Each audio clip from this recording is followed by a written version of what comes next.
এটাই সেই আয়াতের ব্যাখ্যা বলা যায়।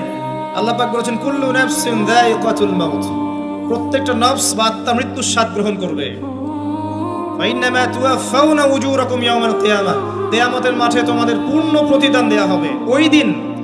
ওই দিন ফামান যুহজিহা আনিন নার ওয়া উদখিলাল জান্নাহ ফাকাদ ফাজ, সেদিন যাকে আল্লাহ পাক জাহান্নাম থেকে বাঁচাবেন, জান্নাতে প্রবেশ করাবেন, একমাত্র সে ব্যক্তি সফল, আর কেউ সফল না। এই আয়াতটা হচ্ছে দ্য ডেফিনেশন অফ সাকসেস, যার পিছনে আমরা ছুটছি। আমরা সাফল্যের পিছনে ছুটি না। সফল হতে হবে, নিজের পায়ে দাঁড়াতে হবে, টাকা পয়সা করতে হবে, বাড়ি গাড়ি করতে হবে, ব্যাংক ব্যালেন্স করতে হবে, জমি জমা করতে হবে, একটা সুন্দরী গার্লফ্রেন্ড চাই, একটা স্ত্রী চাই, তাই না? আমরা সাফল্যের পিছনে ছুটতে চাই, আর আমাদেরকে বস্তুবাদী দর্শন শেখায় এগুলোই সাফল্যের মানদণ্ড। তা আল্লাহ পাক এখানে বলছেন যাকে জাহান্নাম থেকে বাঁচানো হবে আর জান্নাতে প্রবেশ করানো হবে, এই ব্যক্তি ছাড়া কেউ সফল না।